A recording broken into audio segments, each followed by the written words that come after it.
مرحبا، كيف حالكم؟ ان شاء الله تمام. جات لكم اليوم فيديو جديد كتير حلو. اليوم هذا الفيديو مش لحالي. انا عملت من قبل هيك شوية فيديوهات بسيطة بالاول مشتركة، واليوم كمان فيديو مشترك مع قناة كتير كتير كتير حلوة، كتير حتحبوها. قناة بتقدم طبخ وصفات روعة، وأسلوبها وطريقتها وصوتها وطريقة تقديمها ونظافة المكان اللي بتعمل فيه كتير حلوة. وبتقدم كمان بعض الروتينات الخفيفة، وبتحكي لكم كمان كل خميس عن هيك يعني إشي معين في الحياة. كتير حلو طريقتها في الحكي وكتير تستفيدوا منها. هي قناة البساطة مع كاتي. هذه البنت عرفت عليها يعني لما فتحت اليوتيوب، عن جد من أجمل الأشياء اللي حصلت لي. شكرا كتير لأني تعرفت عليكي، وشكرا كتير إن احنا هنعمل فيديو مشترك مع بعض. وهيك فتحت لكم القناة عشان تشوفوها، هي اسمها البساطة مع كاتي. شوفوا أصلا الصور المصغرة لحالها بتجذبكم.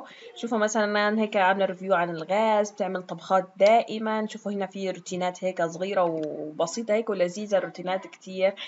طبخات، طريقة العرض، يعني أكيد أكيد أكيد حتعجبكم.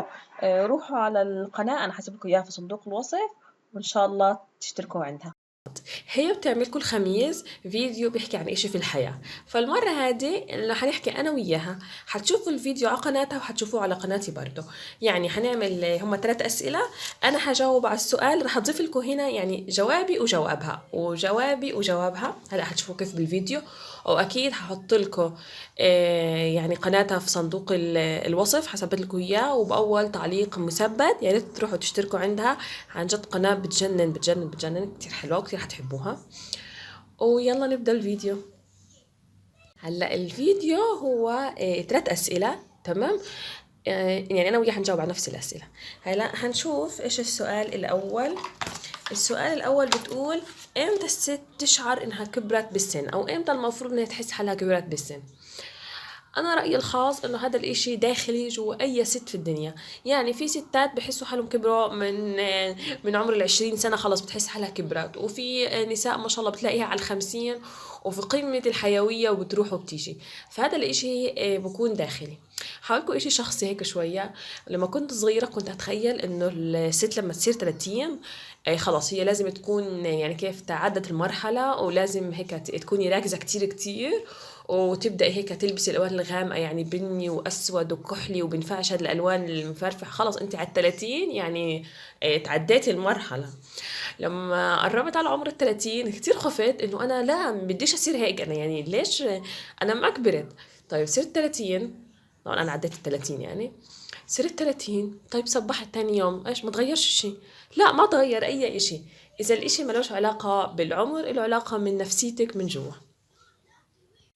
السؤال الأول يا بنات، وهو إمتى الست بتحس إنها كبرت في السن؟ طبعا أنا هجاوب من وجهة نظري، كمان عالم نور هتجاوب من وجهة نظرها. أنا كمان حابة إنكم تشاركوا معانا في الكومنتات، وكل واحدة تقول برضو رأيها في السؤال ده.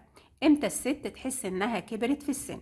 أنا طبعا ضد السؤال ده تماما. مفيش حاجة اسمها الست كبرت في السن.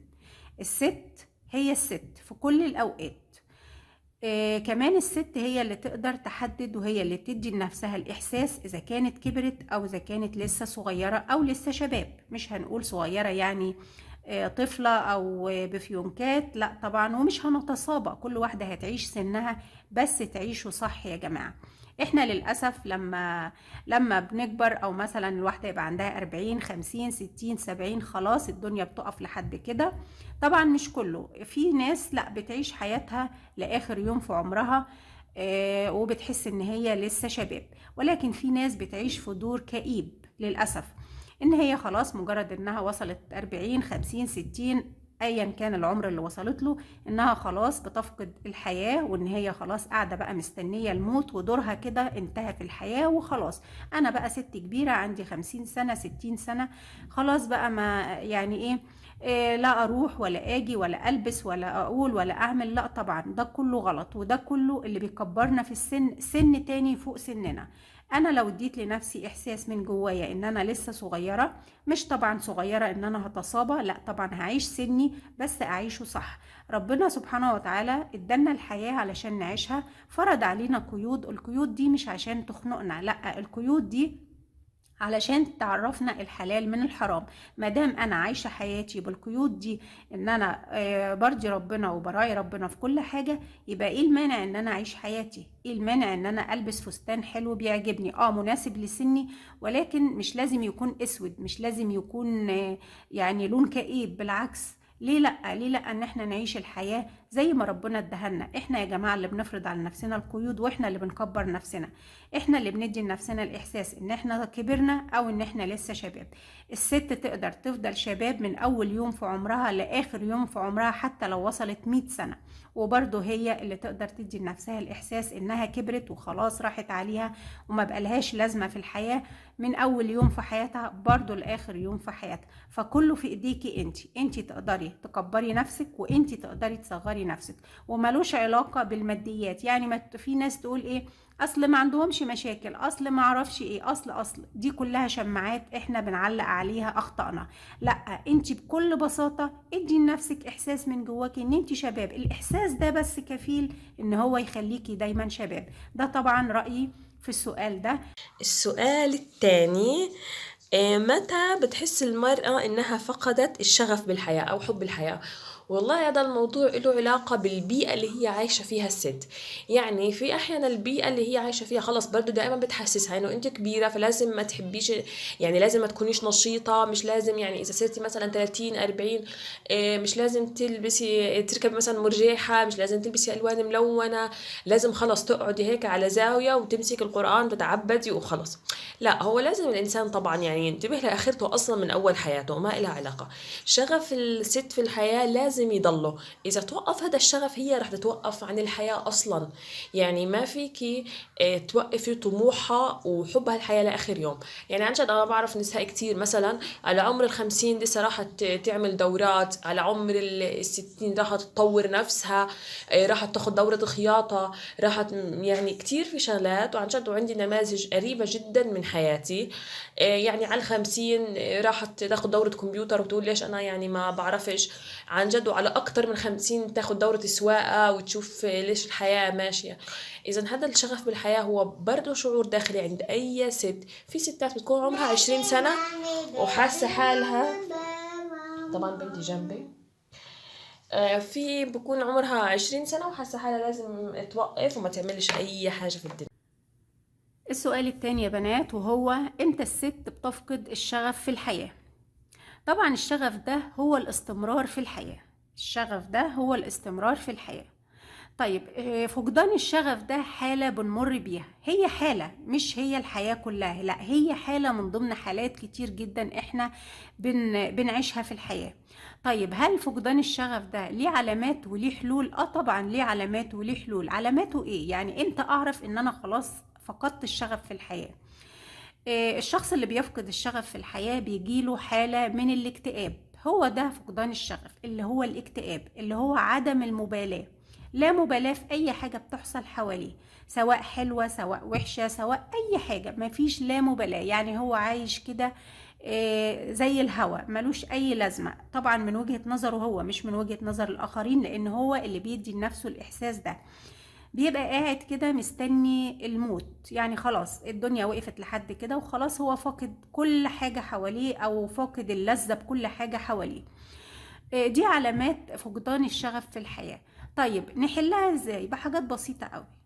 أول حاجة نهون على نفسنا، بلاش نحمل نفسنا فوق طاقتها. انا طبعا بقول لكم الكلام ده وبقوله لنفسي، لاني انا في فتره من الفترات مريت بحاله نفسيه سيئه جدا، وبجد ما جاليش من وراها غير يعني الاذيه.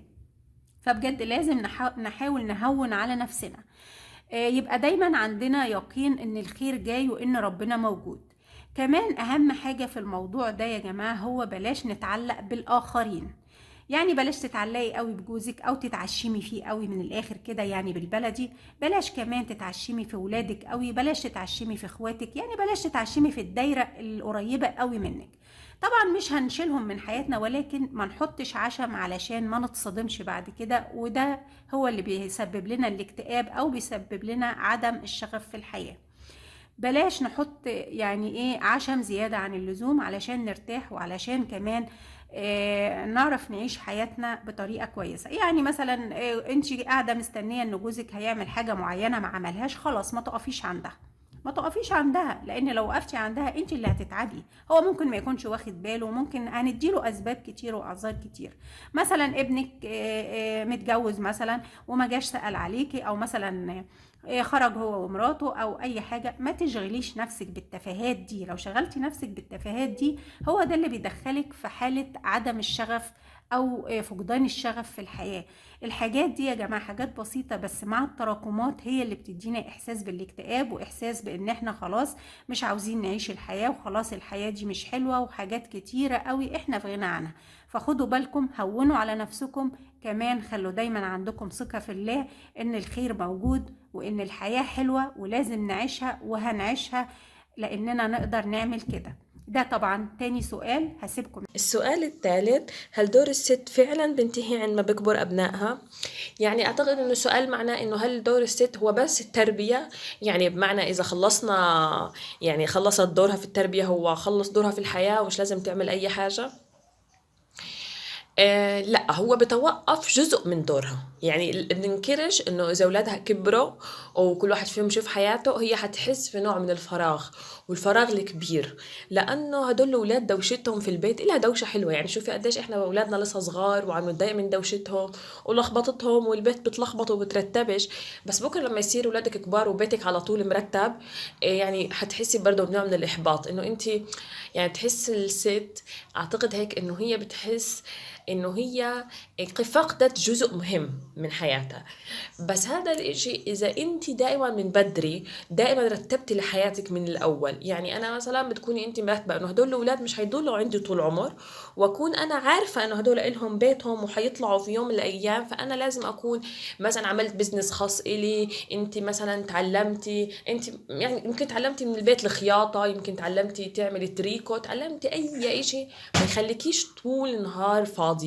لانه هو فعلا هي ما بتفقدش المفروض انه دورها، بس هي فعليا نعم نقدرش ننكر انه بتفقد جزء كبير من دورها، بالذات اذا كانت ست غير عاملة. بالذات يعني ستات البيوت بتحس انها فقدت كتير، ويمكن هذا الاشي بيعمل بعض المشاكل. يعني بتصير تتدخل في حياة بنتها وحياة ابنها وكنتها وهكذا. فأنا بتمنى إنه كلنا كتير ننتبه، يعني دائما نعمل لحالنا قاعدة أساسية مع وجود الأبناء، علشان لما يكبروا ونخلص هذا الدور تضل القاعدة التانية موجودة. دلوقتي يا بنات معانا آخر سؤال في الأسئلة بتاعتنا، وهو هل أنا أو هل الست دورها بينتهي لما أولادها خلاص بيكبروا وخلاص كده دورها بينتهي في الحياة؟ لا طبعا، دورك ما بينتهيش، بالعكس ده دور من ضمن أدوار كتيرة جدا في حياتنا احنا بنقوم بيها. انت طبعا قمتي بالدور ده على أكمل وجه، ربيتي ولادك، كبرتيهم، علمتيهم، حطيتيهم على الطريق بتاعهم، خلاص هم هيكملوا في طريقهم وانا كمان اكمل في طريقي. مش معنى ان ولادي خلاص هينفصلوا عني او هيشوفوا حياتهم ان انا حياتي تقف، لا، هم زي ما هم هيبداوا يكملوا حياتهم، انت كمان ابدأي بقى كملي حياتك او ابدأي حياة جديدة بعد ما قضيتي الواجب اللي عليكي. لان في ناس فعلا حياتها بتقف عند النقطة دي، مجرد ان ابنها او بنتها خلاص يتجوز او يشوف حياته يعني ينفصل عنها، حياتهم فعلا بتقف وتقريبا بيكتئبوا بقية عمرهم كله. وده طبعا غلط. لا، انت زي ما انت حطيتي ابنك او بنتك على الطريق وقلتي له كمل، مادام حطيتي له الخطوات او حطيتي له النقط اللي هيمشي عليها وعلمتيها له، خلاص هو هيكمل حياته، هيتعلم من اخطائه، هيتعلم في الحياه، الحياه هتعلمه حاجات كتيره انت ما علمتهالوش، وكلنا اتعلمنا من الحياه. فانت كمان هو هيبدا حياته، انت كمان ابداي حياتك، ما تقفيش، ما تقوليش خلاص انا كده خلاص قضيت الواجب بتاعي وخلاص انا يعني هقف بقى لحد كده. لا طبعا، ربنا سبحانه وتعالى ادانا الحياة علشان نعيشها، ما قالكيش وقفي، لا، اداكي مهام بتقومي بيها، خلاص اديتيها، في مهام تانية ممكن تعمليها، اخلقي لنفسك حياة، اخلقي لنفسك ايام تعيشيها كمان علشان ولادك يبقوا مرتاحين ومبسوطين. ما تشغليش نفسك بيهم، ما تشغليش نفسك بمرات ابنك، ما تشغليش نفسك بجوز بنتك، لا، سيبيهم يعيشوا حياتهم وانتي كمان عيشي حياتك. لو هم عاشوا حياتهم وشافوكي انتي كمان ماما مبسوطة عايشة حياتها، مش مكتئبة مش زعلانة، صدقيني ده كمان هيديلهم دفعة حلوة حلوة قوي، وهيخليهم يعيشوا حياتهم بطريقة سليمة، وكمان ما يبقوش دايما حاسين بالذنب من ناحيتك. ده رأيي طبعا في الموضوع ده طبعا. وهيك بكون خلص الفيديو. حنشوف لسه انا يعني طبعا هلا صورت الجزء اللي عندي، ما صورت جزء كاتي. فيعني هي ما لسه بعتت لي اياه، لما امنتج اكيد حسمعه. بتمنى يعني تسمعوا، يكون رأيها كمان حلو اكيد ما شاء الله عليها. وبتمنى تشتركوا عندها في القناة، وبتمنى الفيديو يعجبكم. وهيك ممكن اقول لكم مع السلامة.